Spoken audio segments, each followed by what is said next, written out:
On the morning of May 29th, 1953, a cold wind swept across the towering white slopes of Mount Everest. Standing at 29,029 feet, the highest mountain in the world had defeated many climbers before. But that day, history was about to be made. Sir Edmund Hillary, a humble beekeeper from New Zealand, stood near the summit with his climbing partner Tenzing Norgay, a skilled Sherpa from Nepal. They'd spent weeks preparing for this moment, battling freezing temperatures, thin air, and dangerous ice falls. Their journey was part of a British expedition led by Colonel John Hunt. The team had set up several camps along the mountain, each one higher than the last. At Camp 9, just 300 meters from the top, Hillary and Tenzing rested for one final night. The temperature dropped far below freezing and the air was so thin they could barely breathe.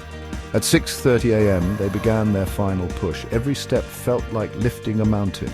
Ice axes in hand, they climbed slowly and carefully. Then they reached the Hillary Step, a nearly vertical rock face near the summit. Hillary carved a path up the ice and Tenzing followed. At 11:30 a.m. they finally stood on the roof of the world. "I looked down the far side of the mountain," Hillary later wrote, "and saw that we were on top. A deep sense of satisfaction and joy filled me." They took photographs, buried some sweets and a small cross in the snow as a gesture of thanks, and spent about 15 minutes at the summit before beginning their descent. News of their achievement reached the world on June 2nd, 1953, the same day Queen Elizabeth II was crowned.